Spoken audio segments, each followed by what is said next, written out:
In this episode, the second in a series of three, our guest host, Don Hemmings, speaks with me, Gary Irwin Kenyon, about the backstory and beginnings of my book, Pathways to Stillness.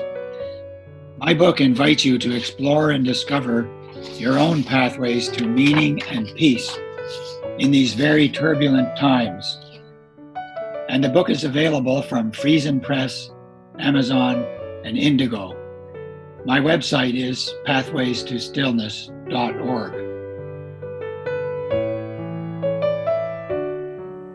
We've had a couple discussions about this potential transition from the career to something else, and I really love the look of the book that you showed me this morning, and so I can see there's a definitely something after you finish being a professor. Yeah, I think very definitely. I wrote this book after 30 years of academic career, which is transitioning now, as you say. And I wrote this book because I wanted to share my experiences and what I've learned from my students and from older adults in the community, share it with a broader audience. Academic books tend to go to libraries and fellow researchers, but often don't get further than that. So I decided to with some encouragement from some friends, to sit down and write this book. And so it's a more personal kind of book. And I find it really rewarding, the feedback I'm getting from the book.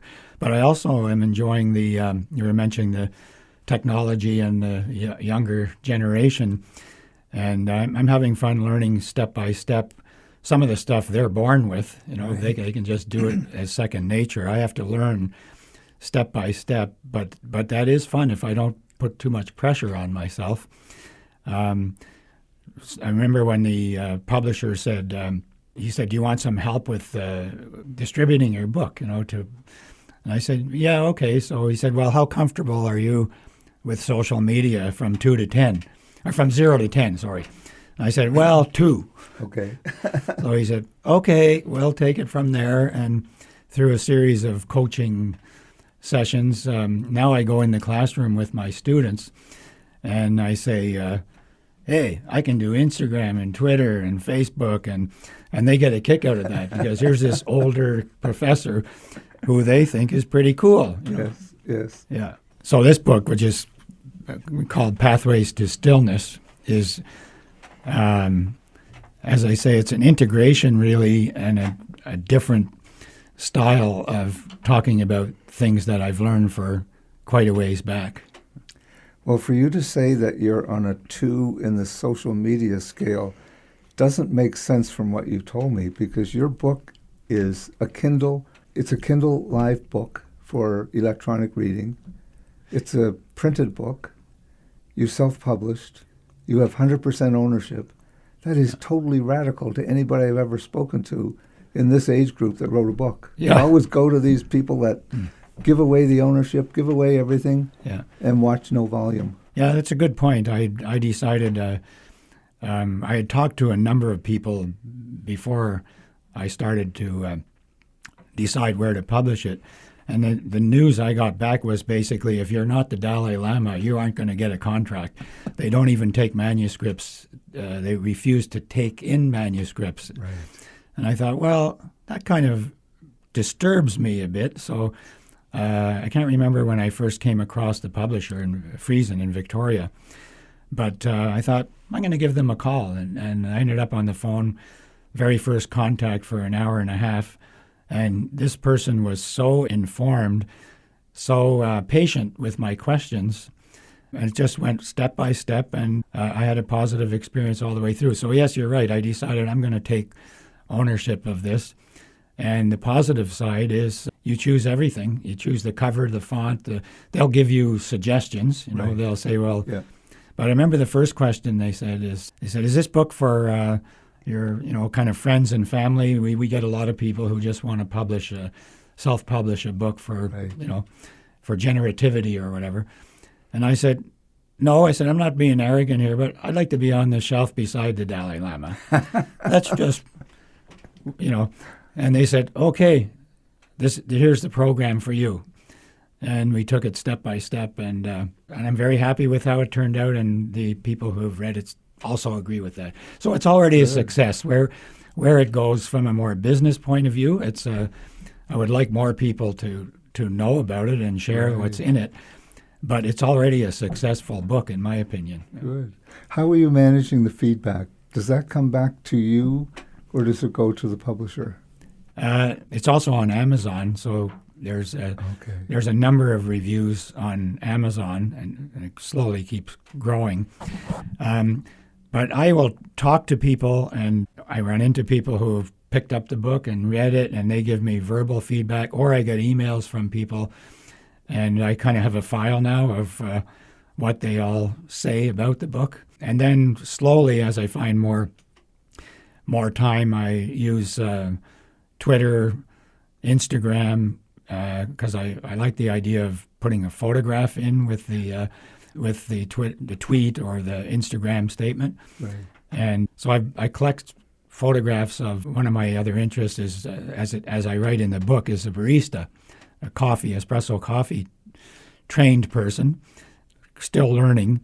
But I go to coffee shops, and when I'm traveling, if they're not too busy, I'll go up to the barista and say, I'm really interested in this, and then, oh, come on in, let's sit down. They'll show me everything. I take pictures of it. I put it up on Instagram. And I call that, my sister actually said to me once, she said, well, I suppose you think coffee's a pathway to stillness, in a kind of sarcastic way. And I said, yes, it is. Absolutely. And I was encouraged by the publisher, again, to just be yourself, like social media. If it's Tai Chi, put it up there. If it's coffee, put it up there, and you'll gather people who are like-minded from different points of view who will come to the book. I'm going to mention the word curiosity again, because you obviously fit that category. And I've been involved with some students from New Brunswick that are going through Loran Scholarship. And I always was puzzled, why do people want to learn, and why are they curious? Does it start at when you're young, or is it something you teach yourself at a desperation? But I see the trait now, and I watch for it in younger people, midlife and older life. And it seems to be something that starts when you're really young. That's an interesting observation. I grew up in the late 60s and early 70s, so I was a hippie for a number of years. I always had a job because my parents didn't have money and I had to pay my way. But nevertheless, I had time off seasonally, and I was a hippie and went to university, got my first degree, and then just took off for a few years. And then I got curious about, a friend of mine was in Ontario and taking a degree in philosophy. And I said, I think I could sit in on one of your classes sometime. So he asked the professor, I went in, and I sat in that one class, and I said, that's what I want to do next. So I went back to university, got another undergraduate and master's degree. I sort of then got introduced to gerontology, to my field of gerontology, which was even newer then than it is now. And it was a professor that I knew who said, they need people from the humanities in here who talk about meaning and spirituality, not just the body. So I read some stuff and I said, wow, this is really neat. So then a number of years without making any money, I did get a scholarship for some of my graduate work, but I just loved every minute of it. And the money was just there. There was always enough money to pay the rent and food. And then I didn't know how to get a job. I was doing some graduate work in the States at USC, which was a very fortunate opportunity. And one of my colleagues there said, he said, Gary, you do fascinating work, but you'll never get a job because you're not a psychologist, you're not a sociologist, you're not a medical doctor. So you're going to fall in the cracks. So I thought about that, and I said, I don't know. I said, I drove a taxi before, so let's see what happens. And I did get the job, and it was the job that's been absolutely perfect for me for the past 30 years. And it's blended those three skills together that you focused on in your education. And so, Gary, with your most recent book and the positive reaction that you're getting from it, can you see a next step? Well, one next step that I'm gradually as I say, as I transition from being a full-time professor, which frees up more flex time for doing these things, I'm going to continue on different fronts. I mentioned trying to do an audio book. Invitations like this are wonderful. I just kind of try to accept book signings, for example, which a lot of authors I talk to say they can't stand doing that, but I enjoy it. I give workshops little by little, getting myself out there for that purpose. So, and social media, learning some more. Although I don't want to spend all my time on social media, but it is a tool. It is a great tool of reaching people. So there's that part of it. And then I have material that could probably be another book. What I do is, I remember I have a poet friend, and he said, you got to watch it around me, because whenever you say something, it could end up in my next poem. And that's kind of another transition from an academic to what I'm doing now too, that I'm listening for people, what they say, and they'll come up with these wonderful phrases sometimes, or a situation that they're going through. And I put it in my computer file as a title. And then, I may go back 6 months later, maybe a year later, when I start getting more serious about writing a second book, and I just call it back up from the title and then write a story around it. I mentioned I had some great compliments from Thomas Moore, one of the writers that I really like. And part of what he suggested, he said, maybe you could try your next book would be a more linear kind of thing, because my book, the Pathways to Stillness book, is short chapters, inviting the reader to try some stuff at the end of the chapter. It's 4 or 5 different themes that do go together, and that was something I wondered about when I first started it. But he said, maybe you'd like to write a book more thematic or controlled, I think was the word he used. And my first reaction to that was, I really enjoyed writing this book this way. And just tag something onto that. It's a format that I got. There's a Taoist, a Chinese philosopher, I think it was from the 18th or 19th century, and I came across a book that he wrote, and they're all 1-pagers or 2-pagers like this, and he describes a situation or dilemma that people find themselves in, and then he says, what I observe is the Tao of this.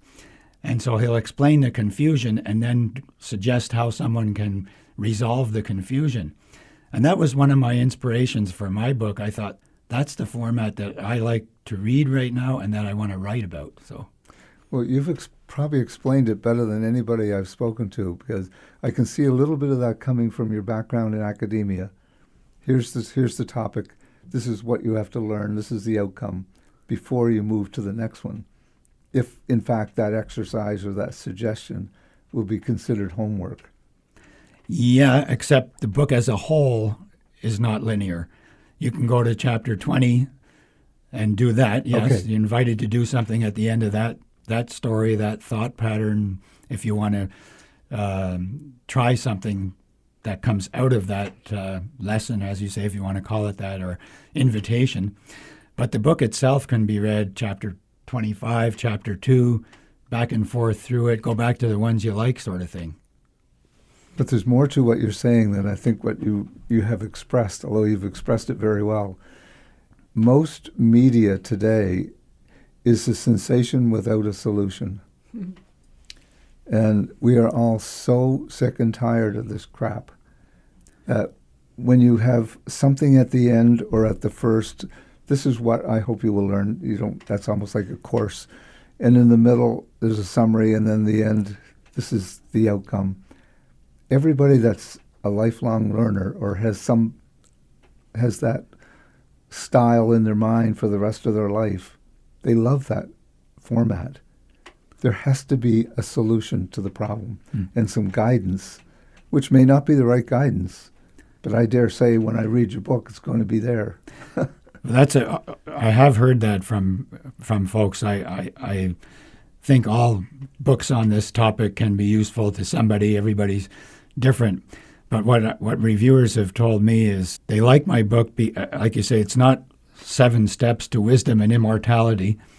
Not that there's not a role for that, but they say these they look really great. They think I'm going to get an answer from it, and they fall flat at the end. So they say they like this book because it's an invitation to a process of looking at you're exploring your own pathway, not giving you a pathway, inviting you to explore the pathway.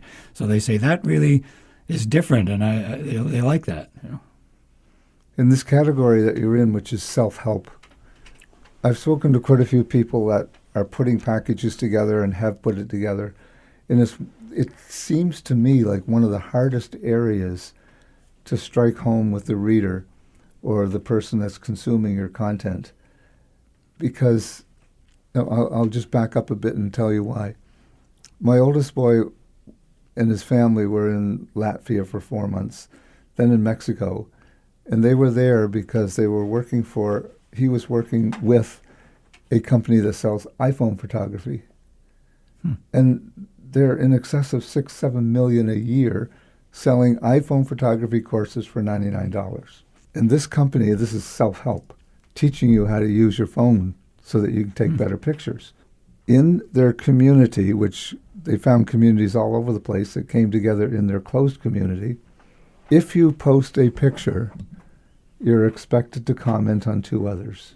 Okay, so social engagement has happened. The person that took the picture is so proud of their picture. The person that saw the picture commented on it. And now there's something they can collectively share. The same company decided to try vegan food. And they had this thing all laid up and spent a pile of money trying to get it to go. And they couldn't, because it's self-help in a different part of self-help, their people that bought their course couldn't share it with their friends. Their friends couldn't care less if they changed their diet. They couldn't care less if they lost weight. So that's sort of where I struggle with the self-help as to how do you engage that community? How do you get them in? How do you get them excited? And it helps you. It makes you feel real good every morning if you get all this flood of positive comments. But how to accelerate that is a major problem. I'm sure lots of people know the answer, but I don't. Yeah, and you were saying earlier how I like the word invitation. You're inviting people to look at it, and I don't know the quick answer to that. I just find, fortunately, like Liz, I can eat. I have a job or the wherewithal. So the book is I'm not a starving artist, but at the same time, because I do get such good feedback, I'd like it to be available. Like I have academic colleagues, and they come across this, or I have a conversation with them, and I say, well, Peter, maybe would you like to? I'd like to share this with you, and if you're this colleague in England, I said, you're still associated with the British Society of Gerontology. I said, would you mind just throwing this out there to their email list or whatever, And I never know whether they'll get back to me, and you say, right. Oh, no, you're in the commercial stuff now. I don't want to talk to you anymore. But mostly they say, I took a look at this. I really like it. So no problem. I'll do this. So it's a step-by-step. The universe, you have an intention, right? And the universe opens up, and this comes up, and that comes up, and I just keep following it to where it goes. And slowly it does go. And like other artists or writers I've talked to, they say, well, if you're really lucky, the one thing might happen that launches it out, right? Goes viral or whatever you call it. That'd be nice, but you know what? That's okay too. So yeah, I suspect slow growth, because every time somebody gives you back feedback, that trust level goes up and the skepticism goes down. Yeah, because everybody's skeptical of, you're trying to sell me something. Exactly. And that's just the way our media life is. We're inundated with push, and you're really in the pull market. Yeah, I try to be careful about that. Like with this more famous person I told you about, I just send it to them. Don't expect anything back. But basically, I'm reaching out to them and saying, you're a kindred spirit to me. Here's my 2 cents. Right. If you like this, maybe you can do it. And Yeah. totally their choice, So even though the both of you probably don't realize it, you're both mentors and coaches. Yeah. It reminds me of Eckhart Tolle when he was on Oprah and they were giving this worldwide podcast on the New Earth. And one woman phoned in and said she really believes in this method now that Eckhart has and that she wants her husband to follow it too. And she's, he's resistant. And Eckhart said, he's not ready. And so we're only ready when we're ready. And maybe you're never ready, and maybe you never have to be ready. So it's just to do and believe what you love and are attracted to, and people will come to that. And it's not that push to get so many numbers as it is to get people that really want to learn. All very exciting. Yeah. Yeah, I've had book signings where I've talked to one person for in 2 or 3 hours. I've had a half-hour conversation. The whole thing was totally worthwhile. Yeah. It just made my day, hopefully made their day. And that's it, That's wonderful. Yeah. So, Gary, the cover of your book, the curb appeal, and the first thing that hit me is that the content has to be good because the cover is incredible. Thank you very much. It's I still love looking at it myself. And it's a photograph of our older daughter on the wharf in St. Andrews. And the photograph was taken by her boyfriend at the time. And so after he sent the photographs, I said, that's my cover of the book. I would like to. So I emailed him, but they'd broken up, you see. So I emailed him and I said, could I buy that photograph from you? And he emailed me back and he said, oh no, I still like you guys. Everything's good. You can keep the photograph.